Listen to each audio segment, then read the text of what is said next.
함께 은혜 받기를 원합니다.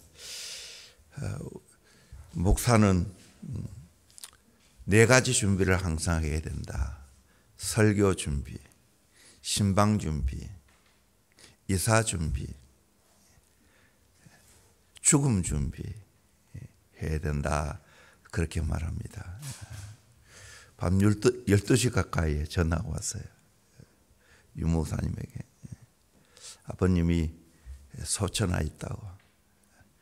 설교를 좀 부탁한다고. 물론 편찮아서 오늘 내일 하셨어요.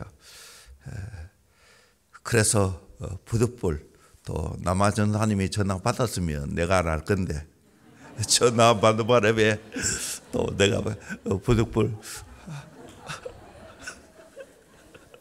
할 수밖에 없게 되었습니다. 오늘 이 시편 말씀은 우리 인생이 무엇인가를 알려주는 말씀입니다. 또 가장 오래된 시다고 말합니다. 모세의 시편이죠. 모세의 시편. 모세는 120년을 살다가 갔습니다. 마치 두부 자르는 것처럼 궁중생활 40년, 미디안 강야 생활 40년, 이스라엘 백성들을 인도하는 지도자로서의 40년을 사시다가 하나님 나라에 갔습니다. 그분이 우리에게 12절 보니까 우리에게 우리날 계수함을 가르치사 지혜로운 마음을 얻게 하소서라고 이야기를 해 주었습니다. 정말 우리는 우리의 날을 계수할 수 있는, 헤아려 볼 수 있는 지혜가 필요합니다. 요즘은 죽음의 시계라고 내가 예상 언제 죽을지, 얼마나 남을지 그것이 다 카운트되고 있습니다. 지금도 계속해서 카운트되고 있다는 사실입니다.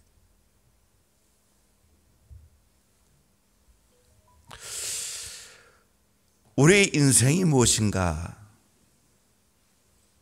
우리의 인생이 무엇인가? 성경이 우리에게 인생이 뭐라고 말하고 있는가? 첫째는 티끌로 돌아가는 인생이다. 그렇게 말하고 있습니다. 티끌로 돌아가는 인생. 3절 보니까 주께서 사람을 티끌로 돌아가게 하시고 말씀하시기를 너희 인생들은 돌아가라 하셨사오니, 티끌로 돌아가게 하시고 흙으로 돌아가게 한다는 거죠. 창세기에 나온 대로 우리 인생 흙으로 빚어졌습니다. 그러기에 흙으로 돌아가는 것이 우리의 인생이라는 것입니다. 너는 흙이니 흙으로 돌아갈 것이니라 이미 단정을 했습니다. 두 번째는 짧고 허무한 인생입니다. 4절 보니까 주의 목전에는 천년이 지나간 어제 같으며 밤에 한순간 같을 뿐임이니이다 라고 말했습니다. 천년이 지나간 어제 같고 밤에 한순간 같다라고 말하고 있습니다. 오전에는 주께서 그들을 홍수처럼 쓸어 가시나이다. 그들은 잠깐 자는 것 같으며 아침에 돋는 불 같으니이다. 잠깐 자는 것 같다. 인생이 아침에 돋는 풀과 같다라고 말하고 있습니다. 6절에 보면 풀은 아침에 꽃이 피어 자라다가 저녁에는 시들어 마르나이다. 아침에 피었다가 저녁에 시들어 마르는 것이 풀인데 그것이 우리의 인생이라는 겁니다. 한 경점 3시간 잠들어 꿈꾸다가 일어나는 것 같다는 거예요. 일장춘명. 봄에 잠깐 꿈을 꾸고 일어나는 것 같다는 거예요. 초로 인생, 이슬처럼 쉽게 사라지는 인생이라고 말하고 있습니다. 10절에 보면 우리 인생 가르쳐서 신속히 가니 날아가나이다. 신속히 가는데 날아간다고 말하고 있습니다. 참 짧고 험한 인생임을 우리에게 말해주고 있습니다.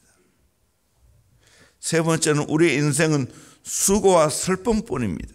10절에 보니까 우리의 연수가 70이요 강건하면 80이라도 그 연수의 자랑은 수고와 슬픔뿐이라고. 연수를 자랑하는데 수고와 슬픔뿐이라고 말하고 있습니다. 지나보면 그래요. 그래서 우리 인생을 가르쳐서 한마디로 말한다면 고생할 고. 야곱도 인생을 말하기를 험악한 세월을 보냈나이다. 험악한 세월을 보냈다라고 말하고 있습니다. 괴로운 인생길입니다. 여기는 참된 쉴 곳이 없습니다. 네 번째는 죄악이 드러나는 인생입니다.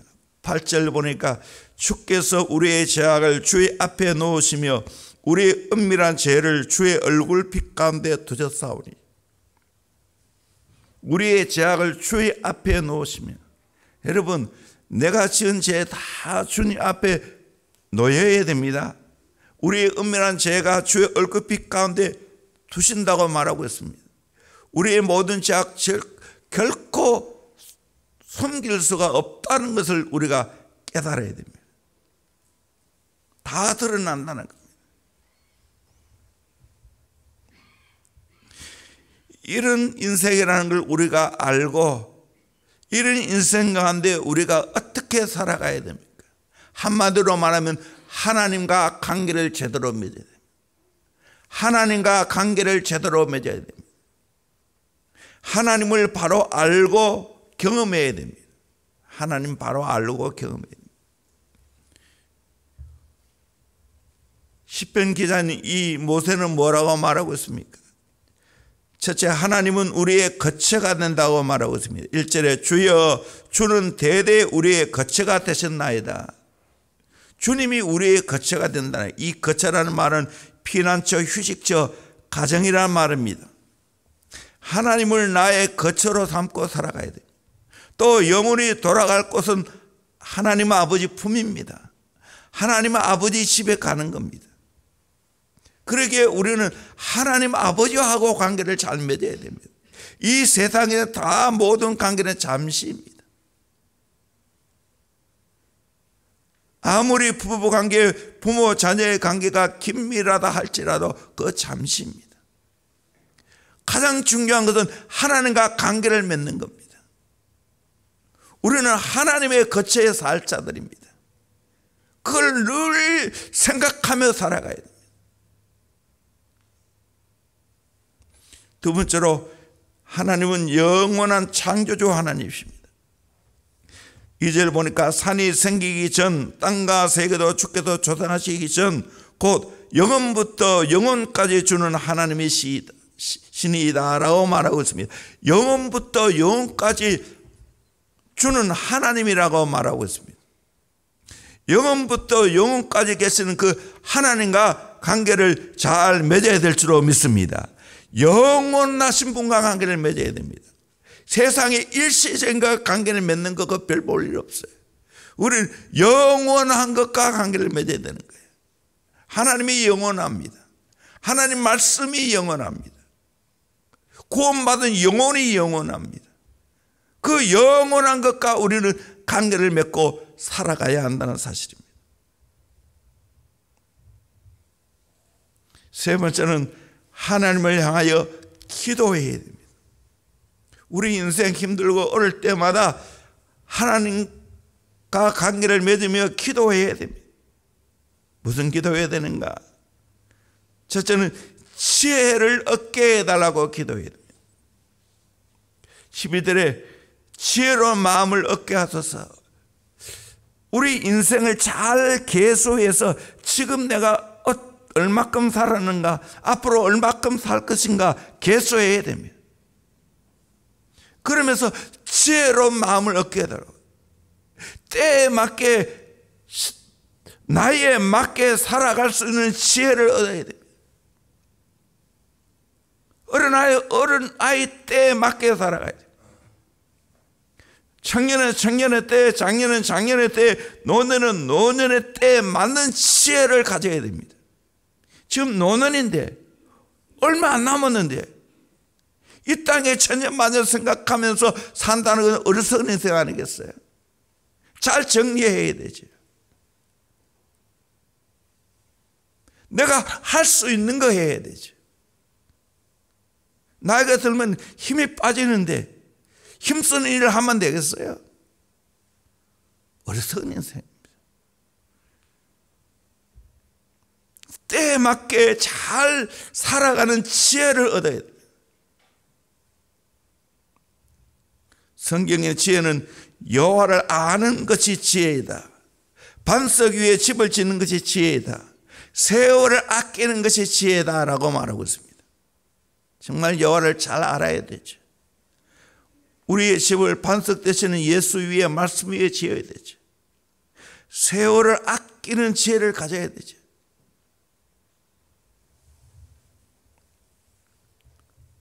두 번째 기도는 돌아오셔서 불쌍히 여기소서라고 말했어요. 여호와여 돌아오소서. 언제까지니까? 주의 종들을 불쌍히 여기소서.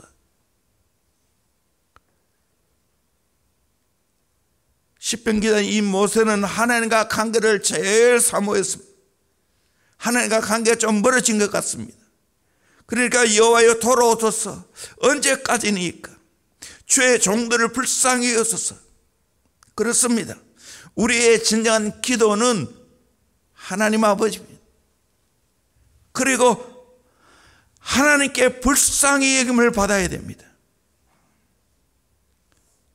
하나님, 내 인생 살아가면서 나의 소망은 주님밖에 없습니다. 내가 의지할 분도 주님밖에 없습니다. 나는 주밖에 없습니다. 주님 나를 불쌍히 여기소서. 주님 나를 긍휼히 여기소서. 이 기도가 진짜 진솔한 기도입니다. 나는 이 기도를 가장 많이 하거든요. 주님이 나를 불쌍히 여기주지 않으면 아무것도 아니라는 거예요. 여러분, 인간은 다 변덕이 심해요. 물론 사람마다 좀 다르겠지. 가족은 좀 낫겠지. 그러나 다 아무리 사랑하는 배우자라 할지라도, 부모라 할지라도, 자녀라 내 모든 걸 다 못 헤아려줘야 돼. 어림택도 없는 이야기입니다. 나도 아내하고 40년 살지만 내 아내 내 마음 다 몰라.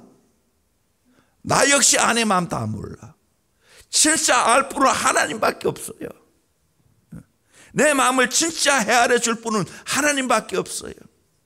그러기에 하나님의 긍휼을 입고 살아가야 되는 거예요. 아멘. 세 번째로, 주의 인자로 즐겁게 기쁘게 사소서. 14절에 아침에 주의 인자하심이 우리를 만족하게 하사 우리를 일생 동안 즐겁고 기쁘게 하소서. 우리를 괴롭게 하신 날수대로와 우리가 하를 당한 연수대로 우리를 기쁘게 하소서. 주의 인자하심이 우리를 만족하게 하사. 주의 인자하심이 우리를 만족해야 되겠지. 우리를 일생 동안 즐겁고 기쁘게 하소서.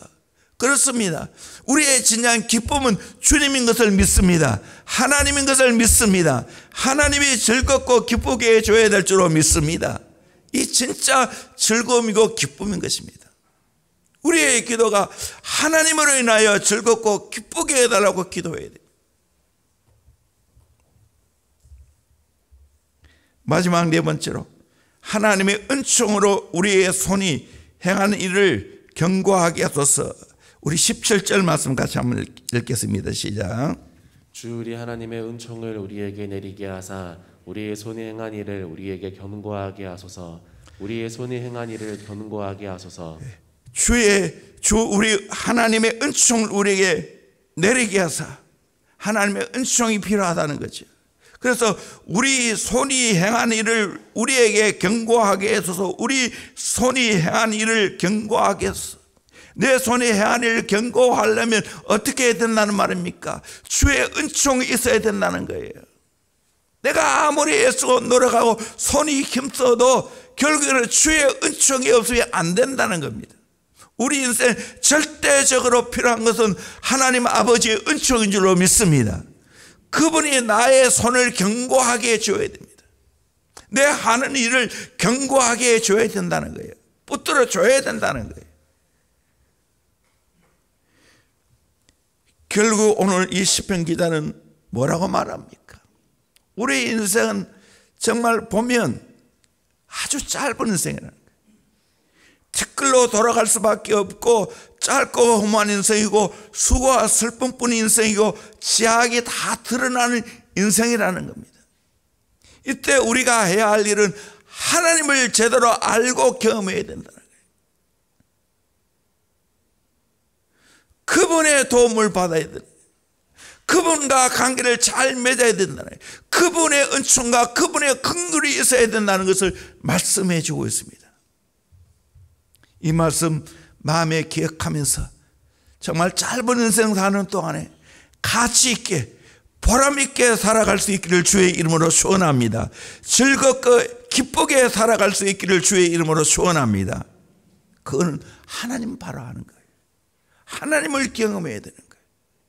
그리고 이 땅에서 하나님이 주신 이 귀한 사명을 잘 감당하다가 주 앞에 설 수 있는 지혜로운 인생이 되기를 주의 이름으로 축원합니다.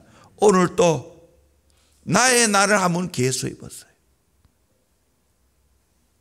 그래서 성경은 잔치집에 가지 말고 초당집에 가라고 했어요. 인생을 배우기 때문에. 죽음을 생각하면 우리 인생을 배울 수밖에 없어요. 또 지금 내 날이 얼마만큼 남았는지 한번 생각해 보세요. 물론 100세 시다라고 이야기하지만 육체적으로 어느 정도 힘 있는 건 70세까지. 80까지 가면 힘은 있지만 겨우 연명할 정도예요. 조영기 목사님도 그렇게 힘 있는 설교를 그 60대는 하시더라고요. 근데 이제 80이 넘어 70, 80대니까 목소리가 그렇고 다 힘에 빠질 수밖에 없더라고요. 그걸 우리가 다 알아야 되는 거예요. 인생을 잘 계수하셔서 지혜롭게 살아가는 저와 여러분 될 수 있기를 주의 이름으로 축원합니다. 기도하겠습니다.